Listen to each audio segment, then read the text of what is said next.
ইসরাফিল আলাইহিস সালাম তিনি নড়েও না চড়েও না, সিংহ হাতে নিয়ে দাঁড়িয়ে আছেন। আল্লাহর পয়গম্বর বলেন জিবরিল উনি দাঁড়িয়ে আছে, এত বড় বিশাল আকৃতিতে উনি কে? জিবরিল আলাইহিস সালাম বললেন ইয়া রাসূলুল্লাহ ইয়া হাবিবাল্লাহ, আল্লাহর পয়গম্বর রাহমাতুল লিল আলামিন উনি হলেন ইসরাফিল আলাইহিস সালাম। বলে চিনেন না?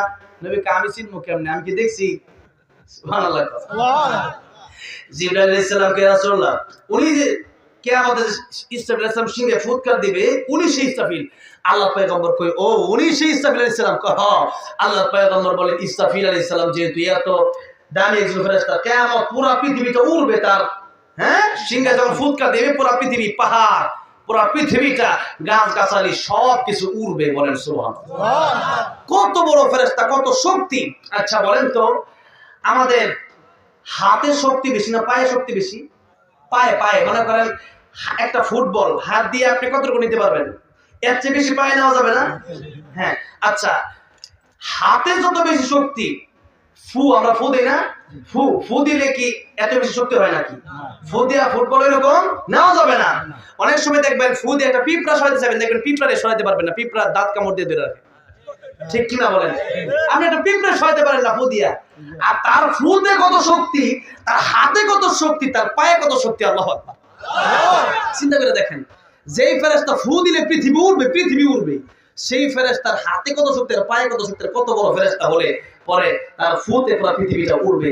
তো আল্লাহর পয়গম্বর চিন্তা করেন, এত দামি ফেরেশতা, এত বড় একজন ফেরেশতা, চারজন বড় ফেরেশতার মধ্যে একজন ইসরাফিল আলাইহিস সালাম, যার কপালে লৌহে মাহফুজ রাখা আছে।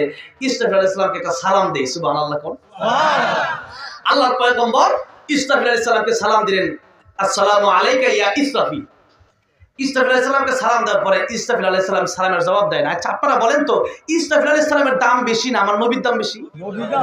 আমার নবীর দাম বেশি। আল্লাহ কয় আমি আল্লাহ হলাম যত পৃথিবী জগৎসমূহ, দুনিয়া, আখিরাত, যত গ্রহ আছে সমস্ত গ্রহ, নদ নদী, গাছ গাছালি, পাক পাখালি যা কিছু আছে, আমি আল্লাহ হচ্ছে আলহামদুলিল্লাহি রাব্বিল আলামিন। আর আমার নবী হচ্ছে ওমর সাল্লাল্লাহু ইল্লা রাহমাতাল লিল আলামিন। আল্লাহু আকবার।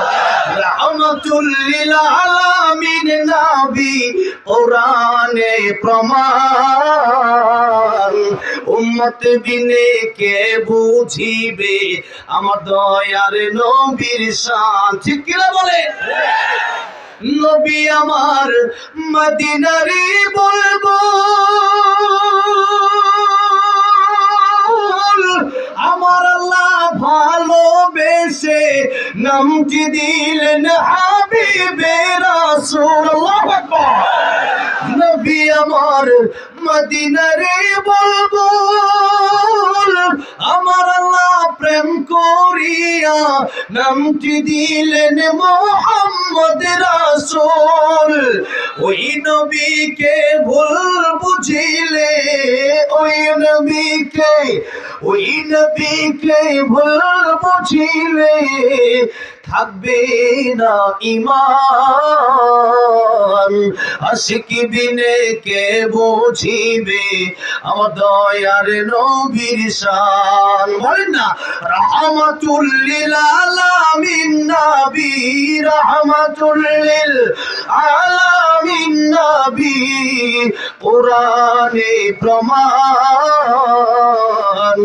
আশিক বিনে কে বুঝিবে আমার দয়ার নবীর শান।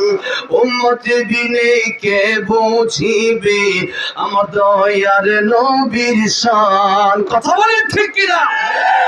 আমার ভাইরা, আমার বন্ধুরা, আল্লাহর পয়গম্বর রাহমাতুল লিল আলামিন আল্লাহ বলেন আমি আল্লাহ যত পৃথিবীর যত জগৎ আছে, শুধু সেই জগৎ নয়, দুনিয়ার জন্য আমি আল্লাহ রব, আখিরাতের জন্য আমি আল্লাহ রব। আর আমার নবী রাহমাতুল লিল আলামিন তিনি দুনিয়ার জন্য রহমত, আখিরাতের জন্য রহমত। সুতরাং মানুষের জন্য রহমত, জিনের জন্য রহমত, যত ফেরেশতা আছে আমার নবী সেই ফেরেশতার জন্য রহমত। বলেন সুবহানাল্লাহ। এখন সেই কথা যদি আপনারা বুঝে থাকেন, আল্লাহ যদি হয় দুনিয়া আখিরাতের রব আর আমার নবী যদি হয় দুনিয়া আখিরাতের সবার জন্য রহমত, তাহলে বলেন তো দেখি ইসরাফিল আলাইহিস সালামের জন্য আমার নবী রহমত ছিলেন কি ছিলেন না? আমার নবী ইসরাফিল আলাইহিস সালামের জন্য রহমত ছিলেন। এবার আল্লাহর পয়গম্বর বিশ্ব নবী মুহাম্মদ আরবি সাল্লাল্লাহু আলাইহি সাল্লাম তিনি যখন ইসরাফিলকে সালাম দিলেন, আসসালামু আলাইকা ইয়া ইসরাফিল, ইসরাফিল আলাইহিস সালাম সালামের জবাব দেয় না, নবী আবার সালাম দিলেন। নবী কি করলেন? আবার সালাম দিলেন। বলেন সুবহানাল্লাহ। আচ্ছা, আমরা অনেক সময় মনে করেন কোন হুজুর আসছে, অথবা মনে করেন একজন হুজুর বাজার করতেছে, তো আমরা কি করি? এদিকে তাকান, আমরা কি করি? আমরা হুজুরকে সালাম দিই, আসসালামু আলাইকুম। এখন হুজুর মনে করেন বাজার করতেছে, বাজারে ব্যস্ত, অথবা মাছ কিনতেছে। এখন একবার সালাম দেওয়ার পরে হুজুরে কয়, হুজুর সালাম দিয়েছি তো, ঠিক কিনা বলে? এই কথা বলা যাবে না। একবার সালাম দিলে পরে উনি যদি না শুনে আপনি আবার বলবেন আসসালামু আলাইকুম। সাহাবীরা কই, ইয়া রাসূলুল্লাহ, মনে করেন একবার সালাম দিলাম আমরা নেকি পামু, এখন আরেকবার সালাম দিলে কি আবার সালামের নেকি দিবে? আল্লাহ নবী কি তুমি যতবার সালাম দিবা আল্লাহ তোমার ততবারই নেকি দিতেই থাকবেন। সুতরাং তুমি সালাম দেওয়া বন্ধ করবে না। একবার যদি সালাম দিলে দ্বিতীয়বার আবার দাও, আবার শুনে তুমি আবার সালাম দাও, তারে সে তখন সালাম দিছে তো বলা যাবে না। একবার দিচ্ছেন, সে শুনে নাই, আপনি আবার বলেন আসসালামু আলাইকুম, ঠিক কিনা বলেন? তাহলে আর আজকে তো আমাদের সমাজে সালাম নাই। কিয়ামতের আলামত, কিয়ামতের আলামত কি? যে শুধুমাত্র গুনে গুনে কিছু লোককে সালাম দেওয়া হবে, সবাইকে সালাম দেওয়া হবে দেয় না। এখন নিয়ম হচ্ছে সবাইকে, এক মুসলমান ভাই আরেক মুসলমান ভাইকে সালাম দেওয়া। আজকে আমরা সালাম দেওয়া বন্ধ করেছি। আজকে ঘরের মধ্যে শান্তি নাই। শান্তি থাকবে কেমনে? শান্তি আসবে সালামের মাধ্যমে। কিসের মাধ্যমে শান্তি আসবে? সালামের মাধ্যমে শান্তি আসবে। এই সালাম আমরা বন্ধ করে দিয়েছি। শান্তি আসবে কেমনে? ঘরে ঘরে শুধু মারামারি আর মারামারি, বউ স্বামীর সাথে মারামারি, স্বামী বউয়ের সাথে মারামারি, স্ত্রী তার মাকে দেখতে পারে না। ও শাশুড়ি, আপনি আপনার সন্তানের বউ সালাম দেন, ঠিক কিনা বলেন? আমার নবীজি তার স্ত্রীদেরকে সালাম দিতেন কি দিতেন না? দিতেন। আমার নবী তাদের স্ত্রীকে রান্না বাড়া করার কাজে সহযোগিতা করতেন, তরকারি কাটার ভিতরে সহযোগিতা করতেন, রুটি পাকাইতে সহযোগিতা করতেন। তা আমার নবী করতে পারেন, আপনি লজ্জা পান? আপনি কি আমার নবীর চেয়ে বড় বুজুর্গ? ওর স্বামী আপনার স্ত্রী সালাম দেন, একদিন দেন। আজকে হয়তো অনেক স্ত্রী আছে একটু টিটকারি করে, স্বামী একটু নতুন কিছু দেখলে টিটকারি মারে, করো আজকে হুজুর বলে দিচ্ছে সালাম দিচ্ছ, এতদিন সালাম কই আছি। আজকে মনে করেন টিটকারি করতে পারে, কালকে আবার দিবেন, দেখবেন কালকে আর ওইরকম কিছু বলবে না। পরের দিন দিবেন, দেখবেন এরপরের দিন দেখবেন আপনার স্ত্রী আপনার আগে সালাম দিবে, ঠিক কিনা বলেন? শান্তি যদি আনতে চান বেশি কিছুর প্রয়োজন নাই। আপনি যদি চান আপনার ঘরে শান্তি আসুক, আপনার বেশি কিছুর প্রয়োজন নাই। আপনি শুধু আল্লাহর পয়গম্বর রাহমাতুল লিল আলামিনের শেখানো ভাষায় আপনি শুধু সালাম দেন, আসসালামু আলাইকুম, দেখবেন ঘরে শান্তি আসবে, আল্লাহর রহমত, আল্লাহর বরকত আপনার ঘরে অটোমেটিক চলে আসবে। বলেন সুবহানাল্লাহ। তাহলে আজকে থেকে কি সালাম এলাকায় বন্ধ থাকবে না চলবে? সালাম বন্ধ না চলবে? আসসালামু আলাইকুম ওয়া রাহমাতুল্লাহ। হ্যাঁ, এটা হচ্ছে শান্তির বলি, হচ্ছে এটা। আজেবাজে একটা গালি দিয়ে দিলেন, এটা না, এটার মাধ্যমে শান্তি আসবে না। আপনি একটা গালি দিলেন, সে আরেকটা দিল, এটার মাধ্যমে শান্তি আসবে নাকি? অশান্তি বাড়বে। একটা গালি দিলে সে তিনটা ঘুষি মারলো আপনার। নবী এটা শিক্ষা দেন? নবী তো আমাদেরকে শিক্ষা দেন নাই। নবী শিক্ষা দিয়েছেন উত্তম আচরণ। একজন তোমাকে গালি দিয়েছে, তুমি মাফ করে দাও, আমার আল্লাহ খুশি হয়ে যাবে। আর আল্লাহ খুশি হইলে পরে কি লাগে আপনারা? আল্লাহ যদি খুশি হয় আপনার কি লাগে বলেন? আর কিছু প্রয়োজন আছে? মাল্লাহুল মাওলা ফালাহুল কুল। আপনি যদি আল্লাহ যদি আপনার প্রতি খুশি হয়ে যায়, তামাম পৃথিবী আপনার পায়ের নিচে আসবে। কোন সুবহানাল্লাহ। কিন্তু আমরা আল্লাহর খুশি করি না। আমরা খুশি করি দুনিয়ার নেতারা, দুনিয়ার চেয়ারম্যান মেম্বারে, দুনিয়ার কাছে টাকা পয়সা আছে, পায়ের নিচে পড়ে থাকি না। আপনি আল্লাহর খুশি করেন, দেখবেন দুনিয়া আপনার পিছে পিছে ঘুরবে, ঠিক কিনা বলেন? আচ্ছা, তাহলে বলতেছিলাম আল্লাহর পয়গম্বর বিশ্বনবী মুহাম্মদ রাসূলুল্লাহ সাল্লাল্লাহু আলাইহি সাল্লাম একবার সালাম দিয়ে কি বলছে? ইসলামে তোমার সালাম দিছেন, আবার সালাম দিলেন, আবার সালাম দিলেন, আসসালামু আলাইকা ইসরাফিল। ইসরাফিল আলাইহিস সালাম সালামের জবাব দেয় না। নবী সালাম দিলেন আবার, আসসালামু আলাইকা ইয়া ইসরাফিল। ইসরাফিল আলাইহিস সালাম এখনো সালামের জবাব দেয় না। নবী কই, বুঝছি ইসরাফিল আলাইহিস সালাম কি লিগা সালামের জবাবটা দেন, আমি বুঝছি। করোনা সুবহানাল্লাহ। ইসরাফিল আলাইহিস সালামকে আমাদের নবী বলতেছেন, ইসরাফিল শোনো, আমি যে তোমার সালাম দিছি আর তুমি সিংহা মুখে নিয়ে দাঁড়ায় রইছো যে আল্লাহ কখন অনুমতি দিবে আর তুমি কখন সিংহা ফুৎকার দিবা। আমি নবী এই যে এই মেরাজে আসছি, উর্দু ভ্রমণে আসছি, এই ভ্রমণে আমি নিজে ইচ্ছা করে আসি নাই, ইচ্ছা করে আসাও যাবে না। আমার আল্লাহ আমার দাওয়াত দিয়া এই উর্দু ভ্রমণে আরশে আজিমে আনছে। কোন সুবহানাল্লাহ। তে মেহমান যদি দাওয়াত দিয়া কোনো কাউরে বাসায় আনে, তখন কি দেখবেন মনে করেন কথা আপনার বিবি আপনার স্ত্রী লবণ বেশি দিয়ে দিচ্ছে, তরকারি এরকম ভালো হয় নাই, তো মেহমান করে লবণটা বেশি হয়ে গেছে, আপনি দেখবেন ওই সময় বউরে কিছু কয় না, এমনি পর্দার আলাতে আর দেখায়, পরে খবর আছে লবণ বেশি ঢুকে, ঠিক কিনা বলেন? রাগটা উঠছে কিন্তু কন্ট্রোল করা যে মেহমান আইছে বাসায়, মান সম্মান চলে যাবে, বা মেহমান আছে সেই সময় রাগ দেখানো ঠিক হবে না। তো আমার নবী কয়, ও ইসরাফিল, এই মুহূর্তে আমি আসছি, এখন তো আল্লাহ আমার সাথে কথা বলবে, আল্লাহর সাথে আমার কথা হবে, আমাকে তো আল্লাহ পাক দাওয়াত দিয়ে নিয়ে এসেছেন, সুতরাং এই মুহূর্তে আল্লাহ রাব্বুল আলামিন তোমাকে সিংহা ফুৎকার দিয়ে পৃথিবী কিয়ামত করার হুকুম দিবে না, তুমি আমার সালামের জবাব দাও। বলেন সুবহানাল্লাহ।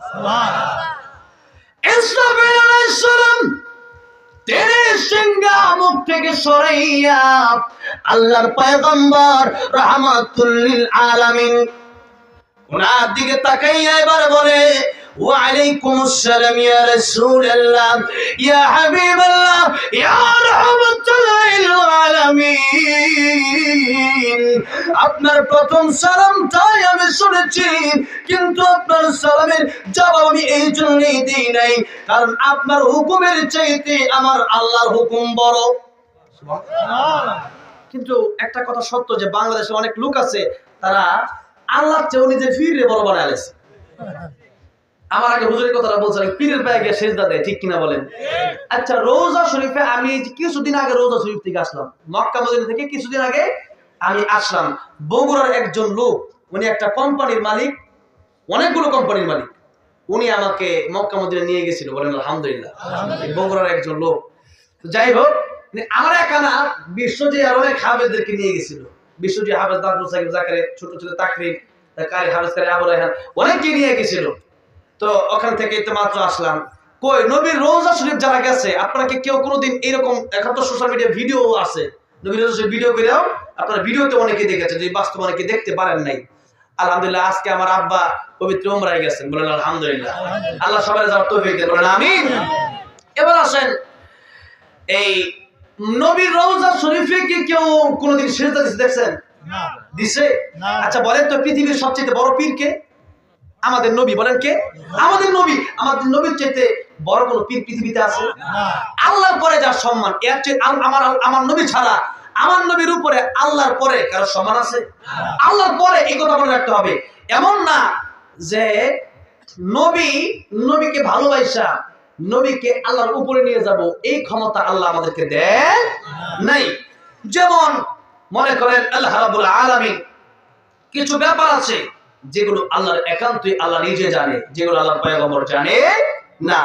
যে ব্যাপারগুলো আছে, যে মনে করেন আল্লাহর পয়গম্বর রাহমাতুল লিল আলামিনের ব্যাপারে আল্লাহ কোরআন শরীফে অনেক কথা বলেছেন। একদিন জিবরাইল আমিন এসে বলেন, ইয়া রাসূলুল্লাহ ইয়া হাবিবাল্লাহ, হাদিসে জিবরাইল, প্রসিদ্ধ হাদিস। এই হাদিসটা মিশকাত শরীফের প্রথমেই হাদিসটা আনা হয়েছে। এই হাদিসটাতে জিবরাইল আলাইহিস সালাম এসে বলেন, ইয়া রাসূলুল্লাহ আখবিরনি আনিল ঈমান, আখবিরনি আনিল ইসলাম, ইয়া রাসূলুল্লাহ আখবিরনি আনিস সাআহ, আই মাতাস সাআহ, ইয়া রাসূলুল্লাহ ঈমান কারে কয়টা আমারে বলেন, ইয়া রাসূলুল্লাহ আখবিরনি আনিল ইহসান, ইহসান কারে বলে এটা আমারে বলেন, ইসলাম কারে বলে আমারে বলেন। এখন লাস্টে শেষের অংশে যে কথা, অনেক লম্বা হাদিস, এখন শেষে বলল, ইয়া রাসূলুল্লাহ আখবিরনি আনিস সাআহ, আই মাতাস সাআহ, ইয়া রাসূলুল্লাহ কিয়ামত কবে হবে? রাসূলুল্লাহ সাল্লাল্লাহু আলাইহি ওয়াসাল্লাম বলেন, ও জিবরাইল, প্রশ্নকারী যে এরকম এই বিষয়টা জানে না, আমি নবীজি এই বিষয়টা জানি না। এই বিষয়টা আল্লাহ বলেন, ইয়াসআলুকান নাসু আনিস সাআহ কুল ইন্নামা ইলমুহা ইনদাল্লাহ।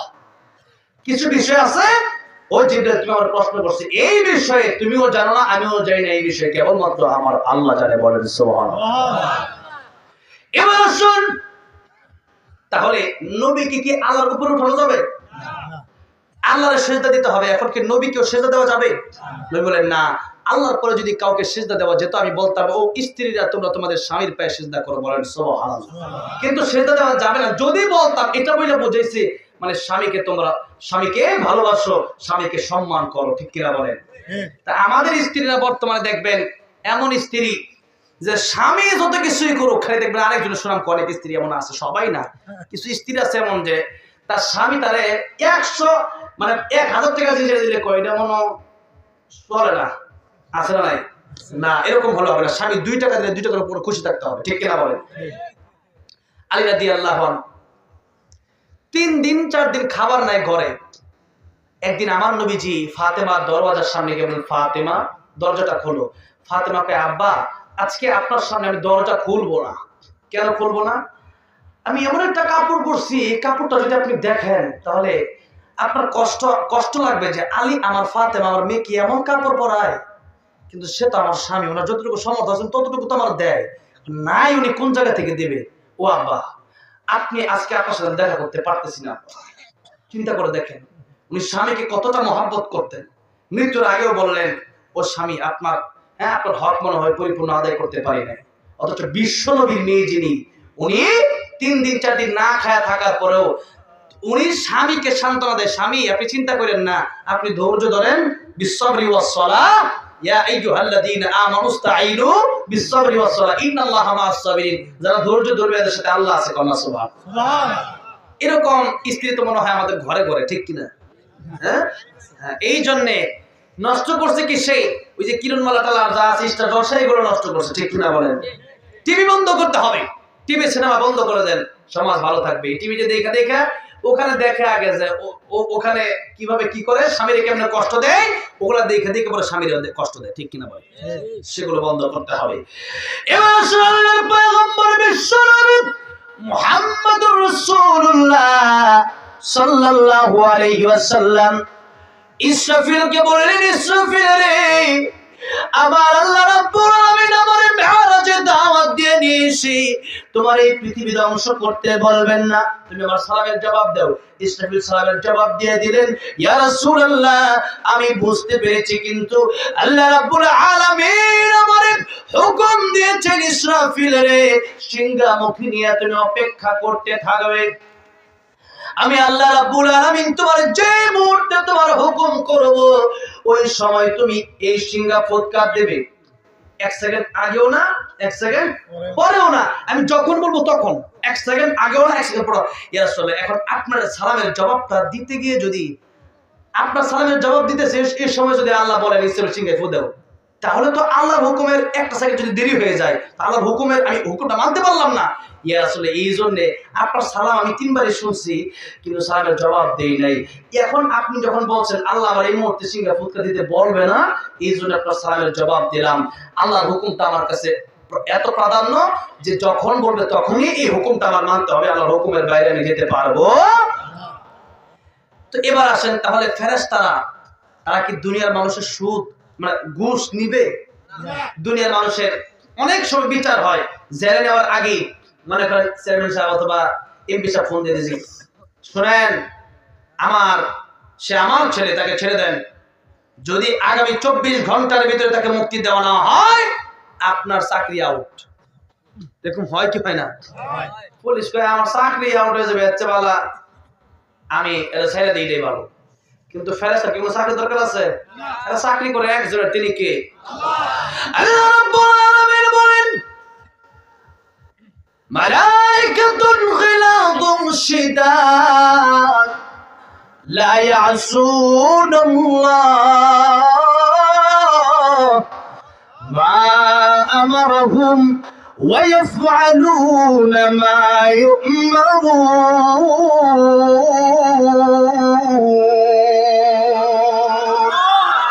আল্লাহ তাআলা ডাক দিয়ে বললেন, আমার ফেরেশতা যারা আছে তোমাদেরকে মারবে, তোমাদেরকে পিটাবে, এরা কানে শুনবে না। কি শুনবে না? কানে শুনবে না। একজন মানুষ আপনার যদি মারে, আপনি যদি ছিলেন ও আমার মার দিল গো, আর একজন পাশের থেকে এসে কয় হ্যাঁ কি হয়েছে, মারো কে লিগা? কয় না, বলে এই মারো কে লিগা, তাহলে কি হয়েছে, সমস্যা কি, মারো কেন, বলো আমার কাছে বলো, আমি বিচার করে দিই। বিচারটা থামায় কেন? চিল্লান দেয়, আমার মারতেছে, ধরো গো, বাঁচাও। এই জন্য বলো, এই জন্য আরেকজনকে বলে ভাই আমার বাচ্চা আমার মারতেছে, আরেকজন এসে তারা হেল্প করে। কিন্তু জাহান্নামের যে ফেরেশতা থাকবে এরা কানে শুনবে না যে আপনারা মারতেছে, আপনি চিল্লাবেন ও ফেরেশতা মাইরো না আমারে, এরা এই কানে শুনবে না। তারা এখন একজন মানুষকে মাথা যদি ফাড়ায় লাই, নিজেরও তো একটু মায়া লাগবে না? একজন মানুষকে যদি আমি মারি, মারতে মারতে কতক্ষণ মারা যায়, ঠিক কিনা বলেন? যাদের অন্তর দয়া আছে, একটা থাপ্পড় দিয়ে দ্বিতীয় থাপ্পড় দিলে কষ্ট লাগে না, লোকটার একটা উন্নত একটা মানুষ, ঠিক কিনা বলেন? মায়া লাগে, কষ্ট লাগে। তো এখন একজনের মাথা মাঝে বাড়ি বলে দেখে মাথা রক্ত বের হচ্ছে, তা আপনি চিন্তা করুন আই ভাই, হ্যাঁ আর মারা যাবে না, কারণ রক্ত বের হচ্ছে, আপনার মায়া লাগবে তার চেহারা দেখা। অথবা মনে করেন তার চর মারলেন, গাড়ি দাগ বসে গেল, আপনার মায়া লাগবে না, রে আমার সন্তানটা আমি মারলাম, হ্যাঁ, আর মারা যাবে না। ওমর রাদিয়াল্লাহু যখন তার বোনকে মারতে গেছিল, মারতে মারতে রক্তাক্ত করছে, বোন কয় তুই মারো, কাজ হবে না। ওমর কয় না, আমার বোন তো শেষ, রক্তাক্ত করে ফেলছি, আর মারা যাবে না। ও বোন কি হয়েছে কও? বোনকে আমি কালিমা পড়ছি। ওমর কয় আমিও কালিমা পড়ে মুসলমান হয়ে যান। সুবহানাল্লাহ। এখন মানুষ এক দুইবার মারলে কতক্ষণ মারে? 5 মিনিট, 10 মিনিট, 20 মিনিট পরে রিমান্ড হোক, যত জায়গায় হোক, একটা সময় তার অন্তরে একটু মায়া হইলেও,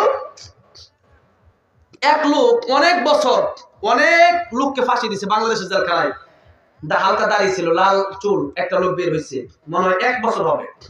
এই লোকটা মিডিয়ার সামনে এসে বলছিল যে আমি মানুষকে ফাঁসি দিতাম, কিন্তু আমার কষ্ট লাগতো, কিন্তু কি করবো, এটা তো আমিও জেলখানা যাওয়ার পরে আমারও শাস্তি দিয়েছি, এটা যে তুই ফাঁসি দিবি, এটাই তোর সাজা। এখন দুনিয়ার মানুষ যতই কঠোর হোক, মানুষ তো মানুষই, একটু মায়া লাগার কথা, ঠিক কিনা? কিন্তু আল্লাহ রাব্বুল আলামিন বলেন গিলাযুন শিদাদ লা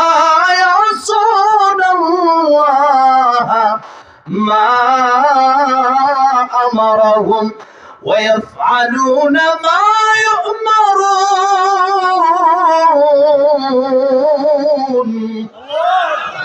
আমার সেই ফেরেশতারা, তাদের অন্তরে আমি আল্লাহ দয়া দেই নাই, মায়া দেই নাই, শিদাত, তারা শক্ত কঠোর, তাদের অন্তর, এই অন্তরে দয়া আসবে না, মায়া আসবে না, পিটাবে কিন্তু দয়া আসবে না, মায়া আসবে না।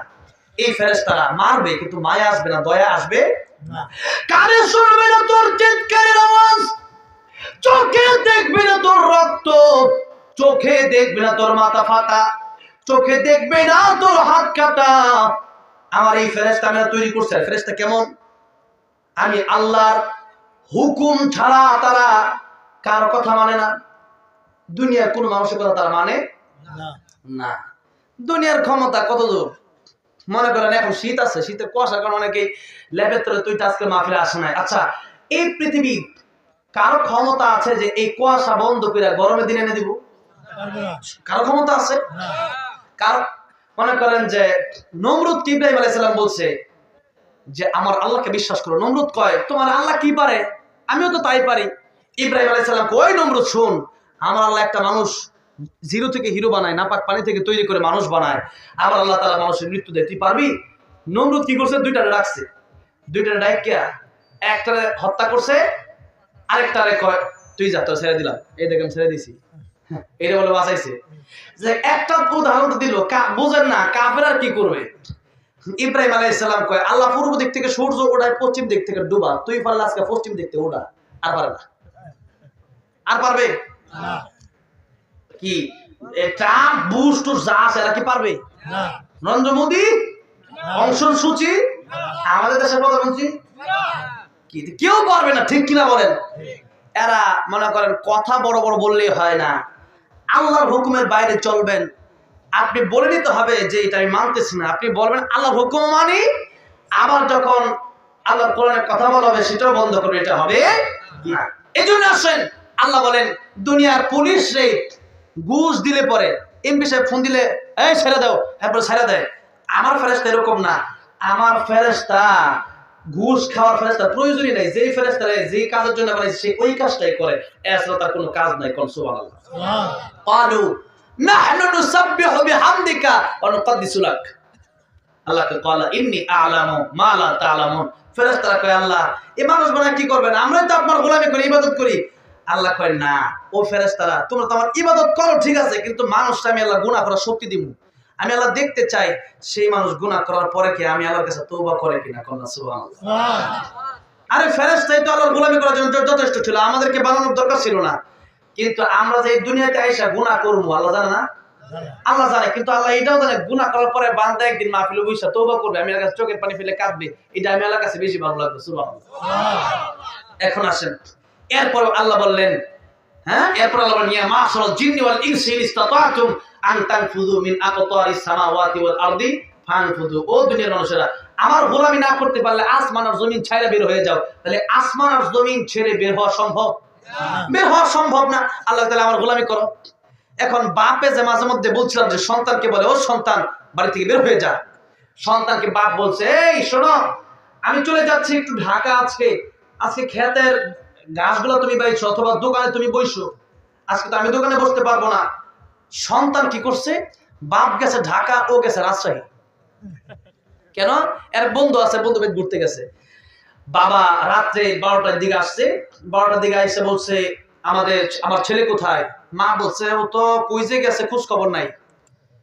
এখন জিজ্ঞেস করলো দোকান খুলে নাই? কয় না। কই ইন্নালিল্লাহ, দিনে যা টাকা ইনকাম করে দিন আনি দিন খায়, এইগুলো আমাদের ছোট একটা দোকান।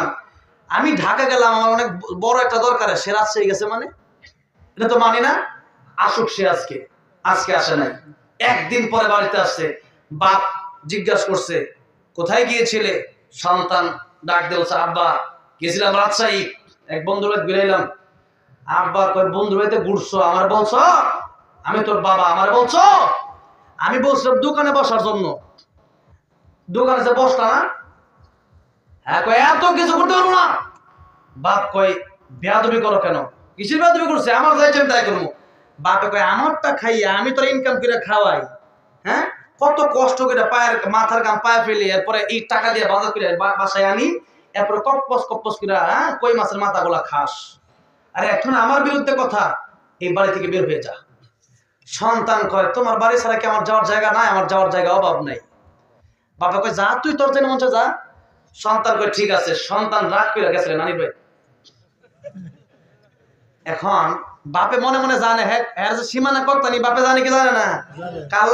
কার সাথে সম্পর্ক আছে বাপে জানে। বাপেও সাথে একটা লয়ে দৌড় দিছে নানির ভাই। নানির ভাই গিয়া কই কি এখানে কি করস? সন্তান কই তোমার বাড়ি, এখানে তুমি আসছো কেন? তোর নানির বাড়ি হইছে আমার শ্বশুর বাড়ি হওয়ার কারণে, আমার শ্বশুর বাড়ি না হইলে তোর নানির বাড়ি হইতো না, বিয়ে না করলে তোর নানির বাড়ি হইতো না। বারো, যে সন্তান আমার কথা শুনে না, এই সন্তান আমার শ্বশুর বাড়িতে থাকার অধিকার নাই। তোমার শ্বশুর বাড়ি ছাড়া কি আমার যাওয়ার জায়গা নাই? কই যাবি যা। গেছে খালার ভাই, বাপও গেছে পিছে, তুই করতেন তোর, আমি তোর পিছে দৌড়াবো, তোর একদিন আমার দিন লাগে। বাপে গেছে খালা ভাই, আমি বিয়ে না করলে তো তোর খালা হইতো না, আমি বিয়ে করছি দেখেই তো তোর মার বই নিছি। হ্যাঁ, তোর মার বই না, আমার শালির বাড়ি আগে, তোর খালার বাড়ি পরে। যা, যে সেটা আমার কথা শোনে না, আমার ভাইয়ের বাড়িতে থাকতে পারবে না। ঠিক আছে জামুগা। এবার আছে তার ফুফুর বাড়ি। ফুফু মানে বাপের বোনের বাড়িতে আইছে। এবার এলাকা ঘুরে ঘিরে এলাকাতে আইছে। বাপে কয়, বাপে ফুফুর বাড়িতে গেছে। ও কিরে কালু, তুই আমার কথা শোনস না? আইসে ফুফুর বাড়িতে, আমার বোনের বাড়ি, আমার ব্লাড, আগে তো দূরে আছিলে, এখন তো আসত কাছে। এটা আমার বোন, আমার রক্তের সম্পর্ক। আমার বোন না হইলে, যদি আমার বোন না হইতো তাহলে তোর ফুফু হইতো না। আগে আমার বোন, পরে তোর ফুফু হইছে। যে ছেলে আমার কথা শোনে না, সেই ছেলে আমার বোনের বাড়িতে থাকার অধিকার নাই। এইবার তার জ্ঞান ফিরে আসছে, এবার হুশ আসছে, আব্বা আমি তো ভুল করছি, আব্বা আমি তো ভুল করছি, আমি বুঝতে পারি নাই, তোমার কারণে তো পৃথিবীতেই আসলাম, তুমি যদি জন্ম না দিতা পৃথিবী দেখতাম না, ঠিক কিনা বলেন? এখন আব্বার কাছে ক্ষমা চাই, আব্বা মাফ করে দাও, পায়ে পড়ি, আব্বার জীবনে বেয়াদবি করবো না।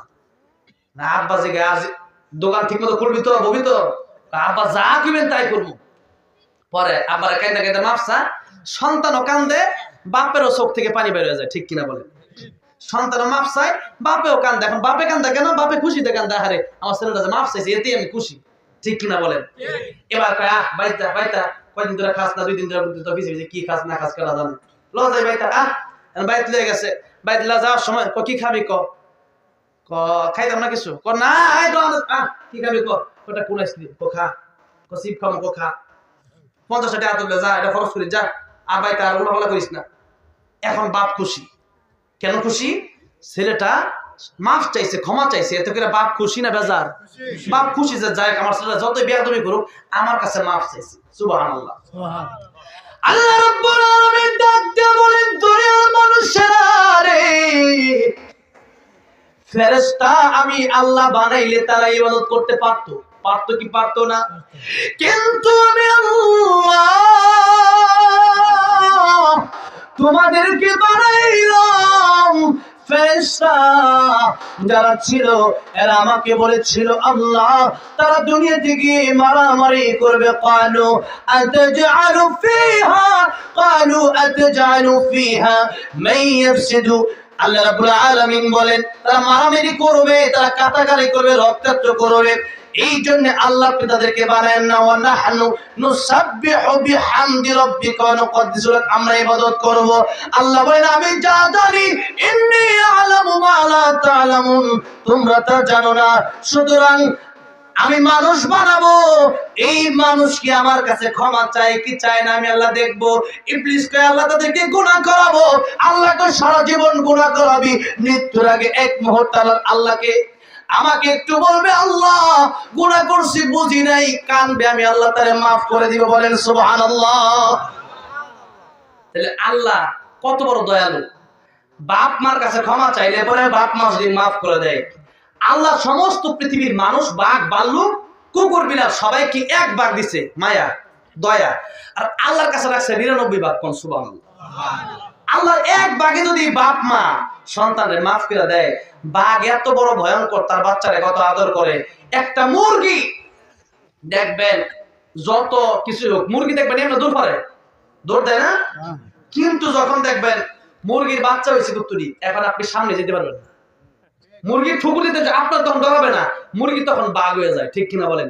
কেন? তার বাচ্চার মায়ের কারণে, যায় আমার বাচ্চার নিয়ে কোনো ক্ষতি হয়ে যায়, এজন্য বাচ্চাগুলো নিচে রাখে। আপনি সামনে যেতে চাইবেন, আপনার ঠুকুর মারবো। ঠিক কিনা বলেন? যেই মুরগি এত ভয় পায়, দৌড় দেয়, আপনার সামনে আসে না, সেই মুরগি তার বাচ্চারে বাঁচানোর জন্য আপনার ঠুকুর দিতে আসে। তাহলে কি বুঝলেন? মুরগি এর ভিতরে আল্লাহ মায়া দয়া দিছে কি দিছে না? দিছে। বাঘের ভিতরে আল্লাহ মায়া দয়া দিছে। তো এখন আসেন, দুনিয়ার মানুষ, দুনিয়ার বাঘ ভাল্লুক সবকিছুকে আল্লাহ দিলেন এক ভাগ। আল্লাহকে আমার কাছে রাখলাম 99 ভাগ। বান্দারে আমি আল্লাহ জানি তুই যে গুনাহ করবি, কিন্তু আমি আল্লাহ চাই গুনার পরে আমি আল্লাহর কাছে মাফ চাই, আমি আল্লাহ এটা খুশি করব। সুবহানাল্লাহ। আল্লাহ কত দয়ালু। কিন্তু আমরা যদি যারা গুনাহ করি, গুনাহ করতে থাকি, তওবা করি না, নামাজ পড়ি না, ওই গুনাহ যত করছি জাহান্নামে যাবো, আমি একটু কইরাবি, এরকম বলে কি বলেন? অনেকেই বলে গুনাহ তো গুনাহগার, আমরা তো জাহান্নামে যাব, মানে জাহান্নামে যাওয়ার লাগে রেডি হয়ে বসেছি। তাহলে আসেন, আল্লাহ রাব্বুল আলামিন বলতেছেন, ও দুনিয়ার মানুষেরা, লা তানফুদুনা ইল্লা বিসুলতান। আল্লাহ যে বলছেন আমার আসমান জমিন থেকে বের হয়ে যাও, এবার আল্লাহ বলতেছেন লা তানফুদুনা ইল্লা বিসুলতান, আমি জানি তোমরা বের হইতে পারবা না। সুবহানাল্লাহ। কোন সুবহানাল্লাহ। থাকো, আমার আসমান জমিন থাকো, কোনো সমস্যা নাই। পানি খাও, মাটির নিচে পানি খাও, পানি পান করো, গাছের ফল খাও, হ্যাঁ, ধান খেতে চাউল দিয়ে ভাত রান্না করে খাও, নদী থেকে মাছ এনে খাও, কোনো সমস্যা নাই। গরু জবাই করে, মুরগি জবাই করে খাও, কিন্তু আমি আল্লাহর ইবাদত করে পরে খাও। আমি আল্লাহর ইবাদত ছাড়া থেকো না। আমি আল্লাহ জানি আসমান জমিন ছাড়া বের হওয়া সম্ভব না, এই জন্য আল্লাহ বললেন গোলামি করো আমি আল্লাহর। জুড়ে বলেন, তাহলে যেহেতু আসমান জমিন ছেড়ে বের হয়ে যেতে পারবো না, তাহলে কি আল্লাহর গোলামি করা দরকার আছে না নাই? আরে সে বলতেন সুপ্রিম কোর্টের কথা, সুপ্রিম কোর্ট অথবা হাইকোর্ট থেকে রায় দিয়ে দিল যে সে রাষ্ট্রদ্রোহী অথবা যুদ্ধ অপরাধী, তাহলে তাকে রিমান্ডে দেওয়া হয়, আজীবন জেল খাটানো হয়। আচ্ছা, এবার আসেন, বলেন তো সুপ্রিম কোর্টের চাইতে আমার আল্লাহর হুকুমটা কি ছোট? সুপ্রিম কোর্টের যে ম্যাজিস্ট্রেট, তার হুকুমের চাইতে কি আমার আল্লাহর হুকুম ছোট না বড়? এখন আসেন, সুপ্রিম কোর্টের একটা রায় দিয়ে যদি আপনি যদি দেশের বিরুদ্ধে কোনো কাজ করেন, আপনাকে বলা হবে আপনি রাষ্ট্রদ্রোহী, আপনি দেশদ্রোহী, আপনি হয়তো জেল খাটবেন, নয়তো আপনি দেশ থেকে বেরিয়ে যাবেন। এই বাংলাদেশ আপনার জায়গা নাই, এই কথাই তো আপনাকে বলা হবে। দুইটা, একটা হলো হয়তো জেল খাটবেন, নয়তো আপনি বাংলাদেশ থেকে বের হয়ে যাবেন। আর বাংলাদেশের পুলিশ প্রশাসন, তারপরে ম্যাজিস্ট্রেট, তারা আপনাকে বিচার করবে এটা। এবার আল্লাহ বলেন, ও দুনিয়ার মানুষেরা, দেশের আইন সবাই মানে, দেশের বিরুদ্ধে কি কথা বলে? বললে খবর আছে না নাই? আপনি আজকে বলে দেখেন দেশের বিরুদ্ধে, আপনি বলেন, কালকে আপনার ফাঁসিও হতে পারে। ঠিক কিনা বলেন? তাহলে বলেন তো, আমাদের কাছে আমাদের দেশ আগে না ঈমান আগে? দেশ আগে না আমার আল্লাহর হুকুম আগে? আমার ভাইরা, আমার মুরব্বি ওয়াজিরা, দুঃখজনক হলেও সত্য কথা, আজকে আমার বাংলাদেশে তাকালে পরে দেখা যায় অনেক বাবা আছেন, অনেক মা আছেন, কোরআন শরীফ তারা শেখাতে চান না, আল্লাহর হুকুম তারা শেখাতে চান না। আল্লাহ রাব্বুল আলামিনের হুকুমকে গুরুত্ব দেওয়া হয় না। আল্লাহর হুকুমকে যদি গুরুত্ব দেওয়া হতো, তাহলে এই কোরআন শুধু ঘরের ভিতরে রাখলেই চলবে না, এই কোরআন শুধু শোকেসে উঠে রাখলেই চলবে না, এই কোরআন আদালতের ভিতরেও চালু করতে হবে। রাজি আছেন কারা কারা? দুটি হাত আল্লাহর দেখা।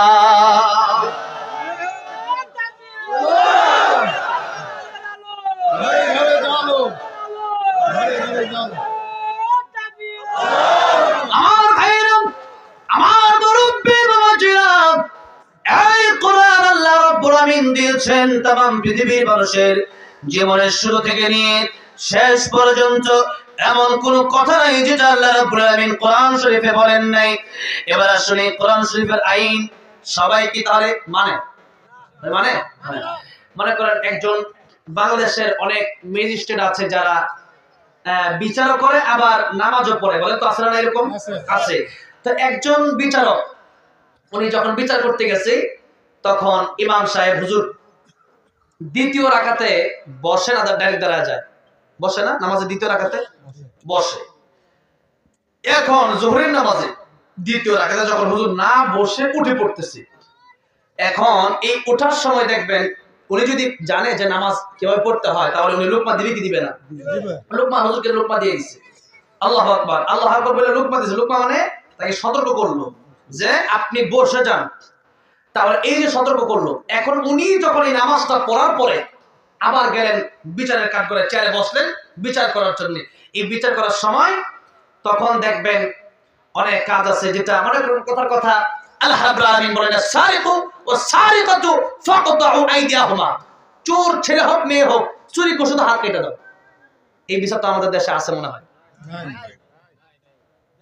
একদিন যদি চোরের শাস্তি দাও, বরং আমাদের দেশের ভিতরে যারা যত চোর আর ডাকাত এদের শাস্তি জেলখানায় সবচেয়ে কম। আমি শুনেছি, আমি যে এলাকায় থাকি ওই এলাকায় ডাকাতি হয় রাতের বেলায়। তো ডাকাতি হওয়ার সময় কয়েকদিন আগে আমার এক বন্ধুর মোবাইল নিয়ে গেছে। আমি বললাম নিচে কে? ও বললো এলাকার কে জানি নিচে। একটু পরে বলতেছে ডাকাত খুঁজে পাইছে। কে? আমার এক বন্ধু আছে, সে বলছে ডাকাতরে নাকি চিনেও, সে ডাকাতরে চিনে।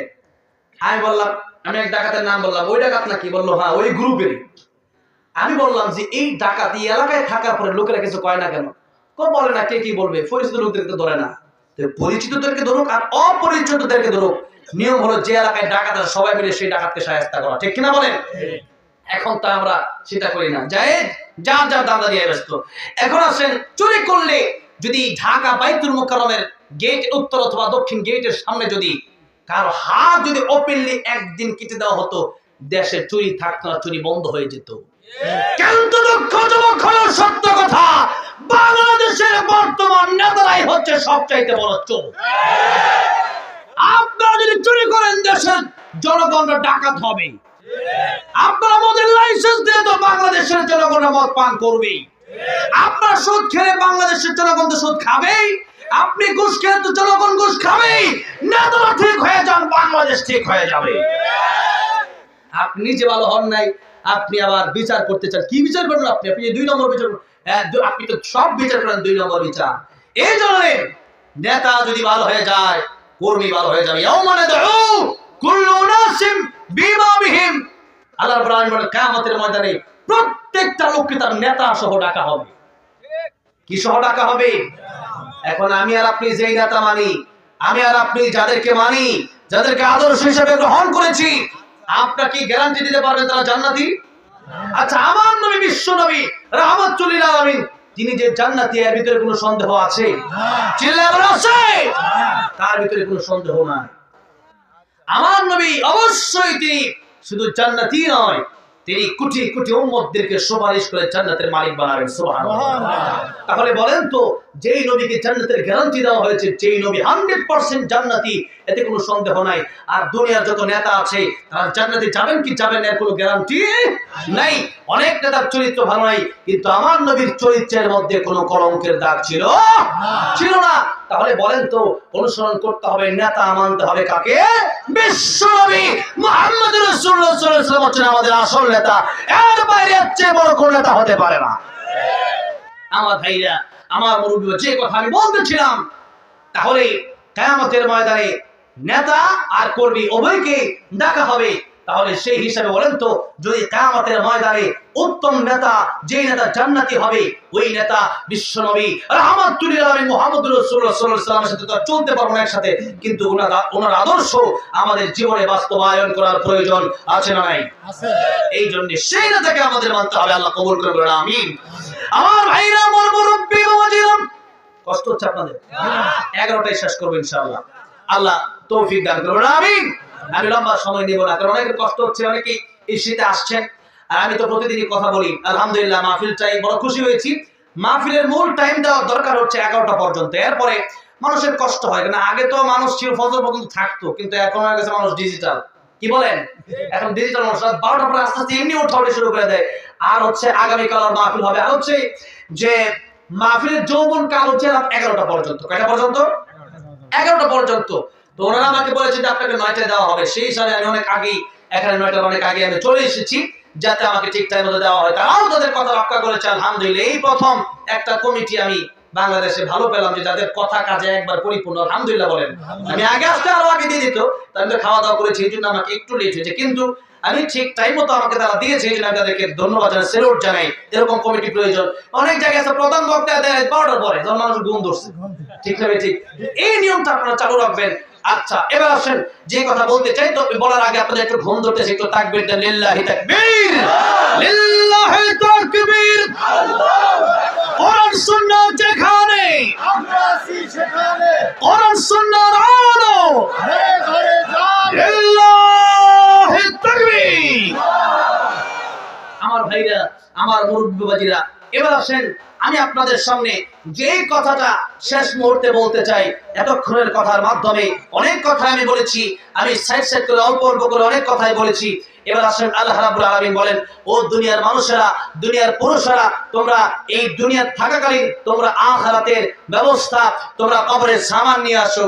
সামান নিয়ে আসবা কিভাবে? খেতা বালিশ না, টাকা পয়সা, স্বর্ণ মুদ্রা না, এগুলো সামান না। কবরের সামান কি?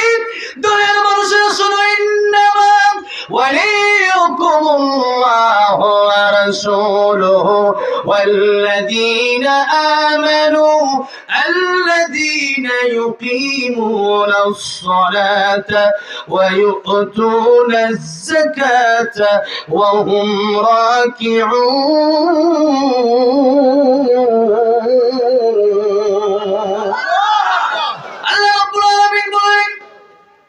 তোমরা যে প্রস্তুতি নিয়ে আসবা, আমি আল্লাহ ঘোষণা দিলাম তোমাদেরকে, তোমরা 3 জনকে বন্ধু বানাও। আওয়াজ দিয়ে বলেন কয়জন? এটা বলে শেষ করব। 1 নম্বরে আমি আল্লাহ বলেন। 1 নম্বর কি? আল্লাহ জবান দিয়েছেন, সেই জবান ছেড়ে দিয়ে বলেন 1 নম্বরে বন্ধু বানাবেন কারে? আল্লাহ। সাহাবতে সব লাহতুরা সালেহকুনাত, সাহাবতে তা লাহতুরা তালেহকুনাত। সৎ সঙ্গে স্বর্গবাস, অসৎ সঙ্গে সর্বনাশ। তাহলে আসেন আল্লাহ রাব্বুল আলামিন বললেন, তোমরা যদি তোমাদের প্রিয় কাউকে করতে চাও, কাউকে যদি প্রিয় বানাতে চাও, কারো যদি কাছের হতে চাও, কাউরে যদি তোমরা গার্ডিয়ান বানাতে চাও, কাউরে যদি তোমরা বন্ধু বানাতে চাও, 1 নম্বরে তোমরা বন্ধু বানাও আমি আল্লাহকে। জবান ছেড়ে আবার বলেন, বন্ধু বানাবেন কাকে? বন্ধু আল্লাহরে বানাবেন। আল্লাহ বলেন আমার বন্ধু বানাবে কিভাবে? 1 নম্বর হচ্ছে নামাজের মাধ্যমে। কিন্তু আমাদের সাথে সবাই নামাজ পড়ে না। মুরব্বীরা কিছু বললে অনেক যুবক নামাজই আসে না।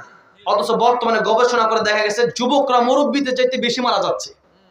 কারণ আগে তো যুবক যারা ছিল বা আগের এই মুরব্বী যারা ছিল, এরা ওইরকম বিড়ি সিগারেট তাদের মুখে ছিল না। বর্তমানে যতটা তামাক, বিড়ি সিগারেট, নেশা, মদ যতটা বাড়ছে, এতটা আগে ছিল না মুরব্বীদের। আগে মুরব্বীরা গরুর দুধ পান করতো, দেশি মুরগির ডিম খাইতো, আর এখন তারা দুধ বেচা গাঁজা খায়।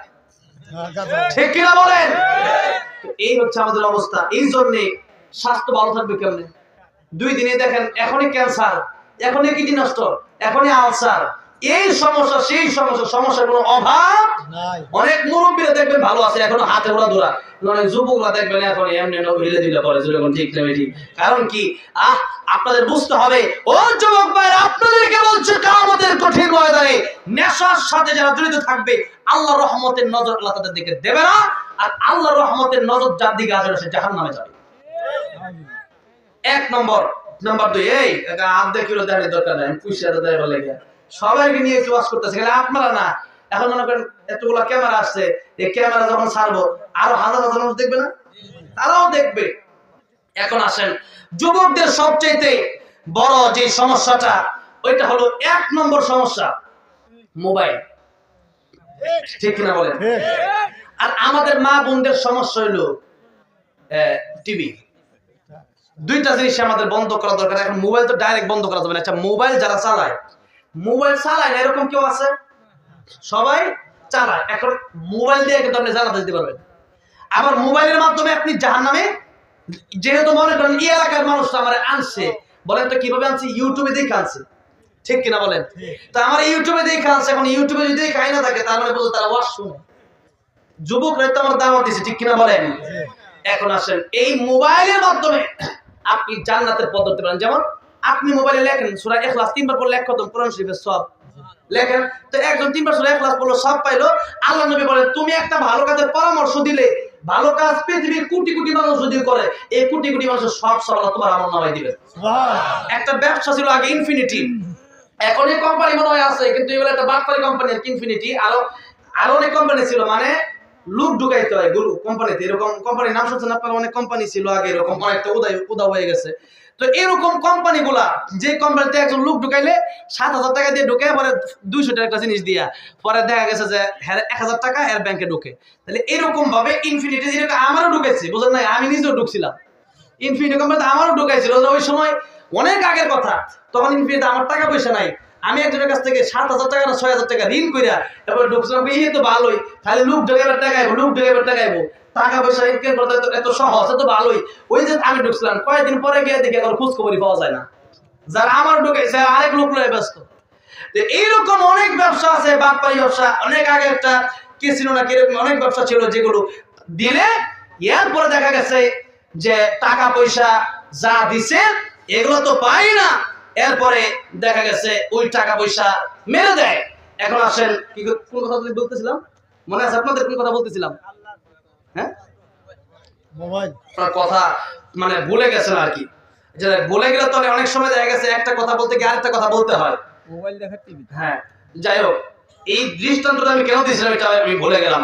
যাই হোক, এখন আসেন তাহলে মোবাইল, টিভি, সিনেমা, যে কথা বলতেছিলাম যে এই মোবাইলের মাধ্যমে আপনি জান্নাতে যেতে পারেন, এই মোবাইলের মাধ্যমে আপনি জাহান্নামেও যেতে পারেন।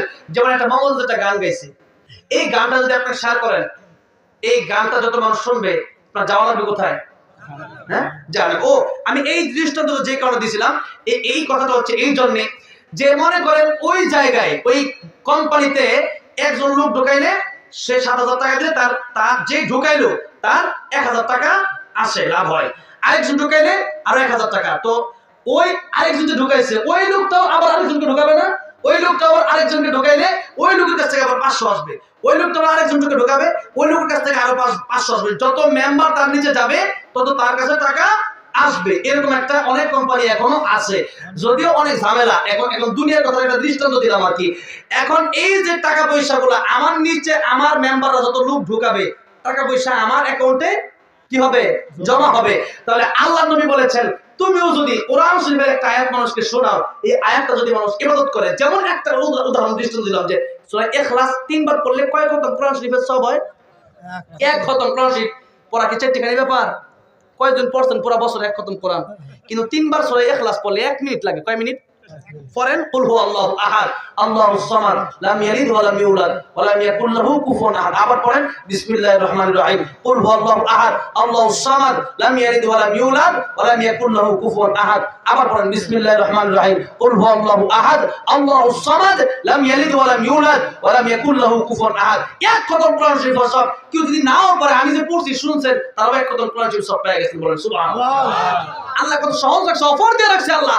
খালি তুমি বলবেন, আপনিও সব কাজের আদেশ দেন। যদি একজন মানে 2 জন 3 জন 5 জন 10 জন যতজন মানবে, আপনার একটা কথার কারণে সবার সব আল্লাহ আপনার কবরে পৌঁছে, আপনি মরলেও আল্লাহ আপনার কবরে পৌঁছায় দেবেন। বলেন সুবহানাল্লাহ। ওই ইনফিনিটি কোম্পানির মতো আপনার কবরে পৌঁছে দিয়ে থাকবে সব। মনে করেন মাদ্রাসায় মসজিদে দান করছেন, নবীজি বলেন মৃত্যুর পরে সব আমল বন্ধ হবে, 3টা আমল বন্ধ হবে না। কয়টা? 1 নম্বর মাদ্রাসা মসজিদ দান করলে সদকা জারিয়া।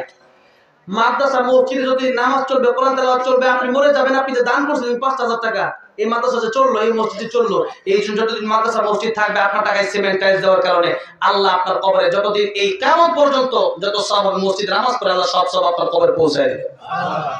এরপরে মনে করেন একটা রাস্তা করে দিলেন, অথবা আপনার টাকা পয়সা নেই, আপনি বইলে রাস্তা করাই দিতে পারলেন কাউকে, কোনো চেয়ারম্যান, কোনো বড় এমপি কে বলে আমাদের রাস্তা নেই, আপনি করাই দেন। তাই বাহবা মানুষের বাহবা পাওয়ার জন্য নয়, কার খুশির জন্য? আল্লাহর খুশির জন্য, মানুষের ভালোর জন্য যদি আপনি করে দেন, এই মানুষ যদি রাস্তা দিয়ে চলবে, এই সব আল্লাহ আপনার কবরে পৌঁছায় দিবে। 2 নম্বর, এমন আলেম যার কথা শুনে মানুষ নামাজি হয়, মানুষ ভালো হয়, ওই আলেমটা মারা গেলে তার কবরে আল্লাহ সব পৌঁছাবে। 3 নম্বরে নেককার সন্তান। 3 নম্বর কি? নেককার সন্তান যদি রেখে যেতে পারেন, যে সন্তানটা কোরআন পড়তে পারে, যে সন্তানটা 5 ওয়াক্ত নামাজি, এরকম সন্তান যদি রেখে যেতে পারেন, এই সন্তান নামাজ পড়ে, কোরআন পড়ে যা সওয়াব পাবে, আল্লাহ আপনার কবরে সেই সওয়াব পৌঁছায় দিবে। সুবহানাল্লাহ। আমার ভাইরা, আমার মুরব্বি বাবা জিরাত, এই জন্য শুন, যে কথা আমি আপনাদেরকে বলতেছিলাম, বন্ধু যদি বানাতে হয়, 1 নম্বরে আমার আল্লাহকে বন্ধু বানানো লাগবে। যদি বলেন কারে বন্ধু বানানো লাগবে? আচ্ছা, মানে আল্লাহর পরে আল্লাহ বলছে তোমার পিতামাতার খেদমত করো। কার খেদমত? পিতামাতার খেদমত। কোরআন শরীফ এক জায়গায় না, অনেক জায়গায় আসছে। ওয়াবুদুল্লাহ ওয়া লা তুশরিকু বিহি শাইআ ওয়া বিল ওয়ালিদাইনি ইহসানা। আয়াত পড়তে গেলে অনেক সময় লাগবে। তো এখন আসেন, আল্লাহ অনেক জায়গায় বলছে যে তোমরা আমার ইবাদতের পরে পিতামাতার খেদমত করে। এই পিতামাতার দিকে যারা খেদমত করবে না, পিতামাতার দিকে সম্পর্ক রাখবে না, আমি তো এই মাহফিলের আসার আগেও মায়ের কাছ থেকে দোয়া নিয়ে আসছি, বলেন আলহামদুলিল্লাহ। মনে অনেক সময় কথা বলে আসছি গাড়িতে বসে বসে। এখন আসেন, কিন্তু আমাদের সন্তান, বর্তমানে যাদের সন্তান আছে, ডাক দিলে, বাপ মা ডাক দিলে সময় নেই, ঠিক কিনা বলেন? আপনি যে বলেন সময় নাই, যে বাপ মার ছেলে দুনিয়া দেখবেন, ওই বাপ মার সময় নাই। আল্লাহর পয়গম্বর বলেন, হুমা জান্নাতুকা হুমা নারুকা, তোমার বাপ মার দিকে তাকাও, আল্লাহ তোমার কবুল হজের সওয়াব দিয়ে দিবে। বাপ মার দিকে নেক নজর দিয়ে তাকাইলে কবুল হজের সওয়াব। আচ্ছা, কবুল হজ করতে কি সহজ না কষ্ট? আরে এটা আমার কথা না, নবী বলছে আল হাজ্জু আল হাজ্জু, হজ হলো কষ্টকর। হজ কি? কষ্টকর। আরে আমরা উমরা করছি, আমি তো এখনো হজ করি না, কিন্তু উমরা আল্লাহ অনেকবার করাইছে, আলহামদুলিল্লাহ। তো উমরা করছি, মক্কা মদিনা আল্লাহ বহুবার নিছে। এখন যে উমরা করছি, মনে করেন উমরা করলে পরে 7 বার তওয়াফ করা, ইহরাম বেঁধে যাওয়া, এক নির্ধারিত জায়গা থেকে ইহরাম বেঁধে এরপরে সেখানে যাওয়া, এর মাঝখানে যেন আবার ইহরাম খুলে অন্য কাপড় পরা যাবে না, এরপরে শুধুমাত্র 2টা কাপড় পরতে হবে, অন্য কোনো জুব্বা পরলে হবে না, এই জ্যাকেট পরলে হবে না, শুধুমাত্র কাপড়ের মতো 2টা সাদা কাপড় পিনতে এরপরে করতে হইব। এরপরে সাই করতে হবে, এরপরে হজ করলে মিনায় যেতে হবে, মুজদালিফা যেতে হবে, কুরবানি দিতে হবে, অনেক কাজ, অনেক দিন থাকতে হবে, টাকারও প্রয়োজন। হজ হচ্ছে এমন একটা ইবাদত, যে ইবাদতটা করতে গেলে শুধুমাত্র দেহ দিলেও হয় না, আবার শুধুমাত্র টাকা থাকলেও হয় না। আচ্ছা, নামাজ যারা পড়েন, নামাজ পড়লে কি টাকা লাগে? টাকা লাগে না। এখন আমার নামাজটা যদি আপনি পড়ে দেন, আমি যদি বলি আপনার আমার জন্য নামাজটা আপনি পড়ে দিয়েন, বা আমার ফজরটা আপনি যেহেতু উঠতেছেন, আমি ঘুমাইলাম, আপনি পড়ে দেন, কি নামাজ আমারটা হবে? আমার নামাজ আমারই পড়তে হবে। আবার মনে করেন রোজাও একই সিস্টেম, আপনারটা আপনারই রাখতে হবে। আবার মনে করেন জাকাত আছে, এই জাকাত আপনি আপনার অর্থের বিনিময়ে আপনি দান করবেন, আপনি গরিবকে দিবেন জাকাত। এখন আমার কাছে টাকা নাই, আমি কি জাকাত দিতে পারবো? কথা। তো যার টাকা আছে সে জাকাত দিতে পারে। হজ হচ্ছে এমন একটা ইবাদত, যার টাকাও থাকতে হবে, শরীরের শক্তিও থাকতে হবে। শরীরের শক্তি নাই, আপনার উপর হজ ফরজ না। আপনার টাকা নাই, আপনার উপর হজ ফরজ না। টাকাও থাকতে হবে মিনিমাম, এখন তো 5-6 লাখ টাকা দরকার, ঠিক কিনা বলেন? আবার এই দেহটা নিয়ে অনেক সময় নিয়ে সেই মক্কা মদিনায় যেতে হবে, এত কষ্ট করে পরে হজ করতে হয়। আর আল্লাহ পয়গম্বর বলেন, পিতামাতার দিকে তাকাইছো 1 সেকেন্ড লাগবো, এমনি তাকাইছো, আল্লাহ কবুল হজের সওয়াব দিয়ে দিবে। তাহলে অফারটা কি ছোট অফার না বড় অফার? বড় অফার। কিন্তু আমরা অফার গ্রহণ করি দুনিয়ার অফার। 1টি ফ্রিজ কিনলে 2টি ফ্রিজ উপহার দেওয়া হবে, পুরস্কার দেওয়া হবে, 1টি মোবাইল কিনলে যখন মাইকিং মারা হয়, এরপরে দেখবেন সবাই সেই দোকানে বিল লাগে। এমনকি সাইলেন্স যে বেছে চাউল ডাউল তৈল কম দামে বেচতে দেখবেন ট্রাকের পিছনে সবাই সিরিয়াল ধরছে, ঠিক কিনা বলেন? আর জান্নাতের অফার আল্লাহ দিয়েছে, সেই অফার নেয় না। পিতামাতার দিকে তাকাইলে কবুল হজের সওয়াব, সেই অফার আমরা নেই না। সাহাবী বলেন, ইয়া রাসূলুল্লাহ, যদি 100 বার তাকালে কি 100 টা কবুল হজের সওয়াব দিবেন? আল্লাহর পয়গম্বর বলেন, সাহাবী রে, পিতামাতার দিকে 100 বার কেন, 1 কোটি বার তুমি তাকাবে, তুমি তাকাতে তাকাতে অস্থির হয়ে যাবে, কিন্তু আল্লাহ তোমারে কবুল হজের সওয়াব দিতে দিতে অস্থির হবে না।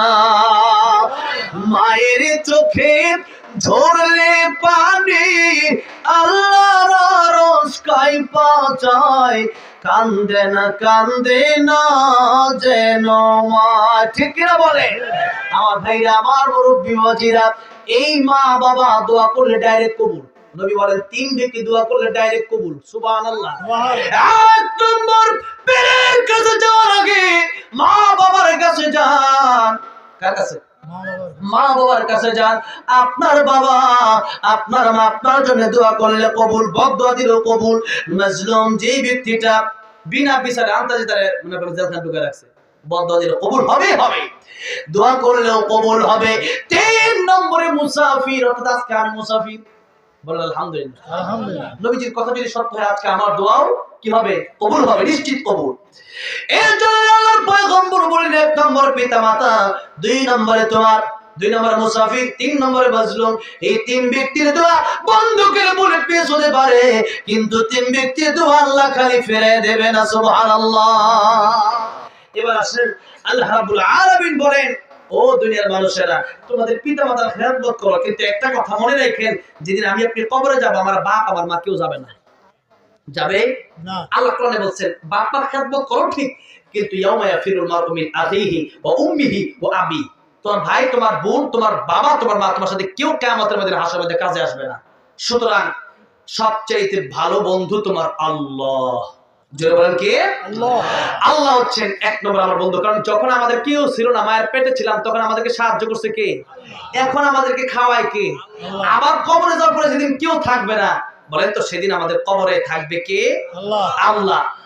এটার অনেক লম্বা দৃষ্টান্ত, কিন্তু আমি বলেছিলাম 1 নম্বরে নামাজের মাধ্যমে আমাদের এই যুবকদের ভালো হতে হবে। কিসের মাধ্যমে?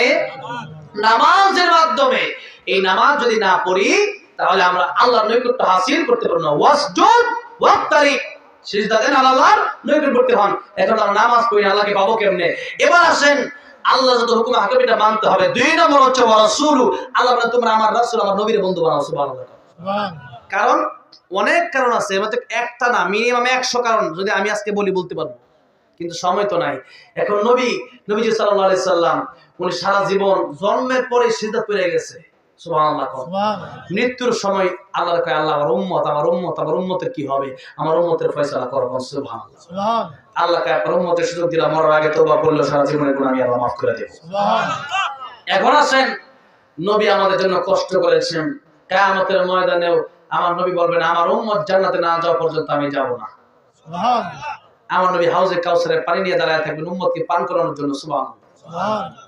এরকম বলতে থাকলে সারা রাত্রি কথা বলা যাবে। আমার নবীর কাছে, আমার নবীর মাধ্যমেই আমরা ইসলামটা পেয়েছি। আপনি গিয়ে দেখেন, আপনার বাপের বাপের বাপের বাপ হিন্দু ছিল, এরকম অনেক খুঁজে পাবেন, কিন্তু পাবেন কি পাবেন না, অভাব নেই। কিন্তু ওই ইসলামের গাছটা আমার নবীর মাধ্যমে আল্লাহ লাগাইলেন, সুবহানাল্লাহ। সেই পথ যদি আমাদের নবী না দেখাতেন, আমাদের জাহান্নামে যাওয়া লাগতো। কোথায় যাওয়া লাগতো? জাহান্নামে। এবার আল্লাহ রাব্বুল আলামিন বলেন, নবীরে তোমরা বন্ধু বানাও। নবী বলে বন্ধু বানানোর মাধ্যম, বন্ধু যে বানাবা কিভাবে? আল মারউ মা মান আহাব্বা, যার সাথে যার মুহাব্বত, তার সাথে তার কিয়ামত হবে। আমরা যে তোমরা ভালোবাসো, তাহলে কিয়ামতের ময়দানে তোমরা আমার সাথে জানা যেতে পারবে। আর এই 2 দিনের দুনিয়া যে কোনো সময় যেতে পারি, ঠিক না বলেন? যে কোনো সময় একজন বিলেতে একটা পোস্ট মারি শেষ, এই জীবন বিলেতে পোস্ট 2 টাকার বিলেতে পোস্ট দিলেই শেষ, এই জীবন শেষ। আর পরকাল জীবন শুরু হবে। আল্লাহ এক একজনকে 32 বছরের যুবক বানায় দিবে, জীবনে কোনোদিন 33 বছর হবে না, সুবহানাল্লাহ। আচ্ছা আচ্ছা, এবার আসেন, তাহলে আসেন, ইউসুফ আলাইহিস সালামের মতো আল্লাহ সৌন্দর্য দান করবে জান্নাতীদেরকে, সুবহানাল্লাহ। দাউদ নবীর মতো কণ্ঠ দান করবে, সুবহানাল্লাহ। আদম আলাইহিস সালামের মতো 60 হাত লম্বা বানাইবে, সুবহানাল্লাহ।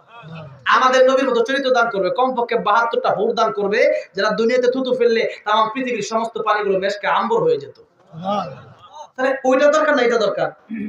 লাস্ট কথা হলো, ওই জান্নাতে কোনোদিন কেউ অসুস্থ হবে না। আরেকটা শোনেন, ওই জান্নাতে কোনোদিন বাথরুম থাকবে না, জান্নাতে কোনো বাথরুম নাই, সুবহানাল্লাহ। বাথরুম থাকবে কেন? ওই বাথরুমে যাওয়ারই দরকার নাই। 10,000 প্লেট 20,000 প্লেট খানা খাবে, খানা খাওয়ার পরে একটা ডেক দিবে, শুধু ডেক দেওয়ার সাথে সাথে সেই ব্যক্তির পেটে সব আবার খাবে, সুবহানাল্লাহ। খানা খাবে, খানা খাবে। আল্লাহ কোন আইসক্রিম খায় না? কোন আইসক্রিমের নিচে কি থাকে যেটা ধরে, ওটাকে ফালা দেয় না, খায় না? খায়। ওই যে কোন আইসক্রিম যেটা কি, ওই আইসক্রিমটা কি কারি আইসক্রিম না, কোন আইসক্রিম ওই যে 45 টাকা 50 টাকা করে যায়, ওটা কিন্তু ময়দা দিয়ে বানায়, ওইটা খায়। আমাদের 5 টাকা আগে ব্যস্ত, আগে বরফ দিয়ে দিত, ওইটা যেটা দইরা খাইতো ওইটাও কিন্তু খেয়াল হয়, ঠিক কিনা বলেন? জান্নাতে মানুষ খাবার খাওয়ার পরে আল্লাহ প্লেটটা তো খুব সুন্দর, প্লেটটা খেয়াল হয়, আল্লাহকে প্লেটটাও খেয়াল। আল্লাহ দস্তরখানা আছে, আল্লাহ খেয়াল দস্তরখানা হলো আইসক্রিমের মতো, সুবহানাল্লাহ। কম আল্লাহ কিন্তু দস্তরখানা খেয়াল, সুবহানাল্লাহ। আরে এত নিয়ামত। লাস্ট কথা হচ্ছে, দুনিয়াতে মরণ আছে, যার জন্য আমাদের ভয় আছে, ঠিক কিনা বলেন? যে কিছু মরতে পারে, এই জন্য আমরা ঝামেলা কেউ সাথে। এখন মনে করেন যে মরণে ভয় না থাকে তো সবাই ট্রাকের নিচে থাকে, ট্রাক হরেন দিত, উড়ায় দাও উপরে যাবো। কিন্তু ট্রাক হরেন দিলে কি সামনে থাকে না, সরে যায়? সরে যায়। একজন ডাকাতি ধরছে, সব দে ভাই, সব লয়ে যাবে, আমার সেটা দে, ঠিক কিনা? চাচা আপনার জীবন বাঁচা, নিজে বাকি চালু, মোবাইল টোবাইল আমার জীবনে আইবো, ঠিক আছে ভাই, টাকা পয়সা সব লয়ে যাবে। তাহলে ওই সময় বলে, কেন বলে? নিজের জীবনের অনেক দাম, নিজের জীবনটাকে বাঁচাতে চায়, এই জন্য সব দেয়া দেয়। কিন্তু সে চায় যেন আমি বেঁচে থাকি। কিন্তু জান্নাতে গেলে আল্লাহ কয় জিন্দেগিতে কোনোদিন আর মরণ হবে না, অনন্তকালের জন্য। তাহলে আপনারা কি এই 2-3 বছর, 5 বছর, 30 বছর জিন্দেগি চান না? অনন্তকাল কোনোদিন আর মরণ হবে সেই জিন্দেগি চান? অনন্তকালে, ওই অনন্তকাল। আল্লাহ বলেন বুঝে দেখো, আমি আল্লাহ কোরআনে বলে দিলাম, রাসূল তোমাদেরকে হাদিসে বলে দিয়েছেন, রাসূল আমল করে দেখিয়ে গেছেন, তোমরা মানো। তারাকতু ফীকুম আমরাইন লান তাদুল্লু মা তামাসসাকতুম বিমা কিতাবাল্লাহ ওয়া সুন্নাত রাসূলি। আল্লাহ কোরআন রাখলে ধরো, আমার নবীজির সুন্নাত মানো। নবীজি বলেন তোমরা কোরআন মানো, আমার সুন্নাহ মানো, তোমরা জান্নাতে যেতে পারবে। তাহলে আমাদের ইহকালের প্রয়োজন নাই, আমরা পরকাল চাই। হ্যাঁ, পরকাল চাইলে পরে আল্লাহ ইহকাল এমনিতে দিয়ে দিবে, সুবহানাল্লাহ। এর জন্য আমাদের পরকাল অন্তকালের জান্নাতে যাওয়া লাগবে। আল্লাহ বলে ওই জান্নাতে যেতে হলে 2 নম্বর আমার নবীকে বন্ধু বানাও। 3 নম্বরে লাস্ট কথা, এমন ঈমানদারের বন্ধু বানাও, ওয়াল্লাযীনা আমানু আল্লাযীনা ইউকিমুনাস সালাহ ওয়া ইউতুনাস যাকাত। আল্লাহ রাব্বুল আলামিন বলছেন, ও দুনিয়ার মানুষেরা, যারা ঈমানদার তাদেরকে বন্ধু বানাও। এখন আসেন, দুনিয়াতে অনেক ঈমানদার আছে যারা বাটপার, বুঝেন নাই? ওয়া ইযা কিয়াম আমিনু কামা আমানান নাস। এখন আসেন, অনেক ঈমানদার আছে, তারা হচ্ছে বলে মুখে ঈমান আনছি, কিন্তু আসলে ভিতরে ঈমান নাই। আছে না নাই? ঈমান আনছে বলে কিন্তু নামাজই পড়ে না, সে আল্লাহরে চিনে না। এখন আসেন, আল্লাহ বলেন এরকম ঈমানদার না, ওইরকম ঈমানদার যে নামাজ পড়ে, যে যাকাত দেয়, এদেরকে তোমরা বন্ধু বানায়া পরকালের জান্নাতের ভাগী হও। সুবহানাল্লাহ। আল্লাহ রাব্বুল আলামিন আল্লাহ রাসূলকে এবং ঈমানদারকে বন্ধু বানায় আমাদেরকে কবর যাওয়ার তৌফিক দান করেন, পড়েন আমিন। ওয়া আখিরু দাওয়ানা আলহামদুলিল্লাহি রাব্বিল আলামিন।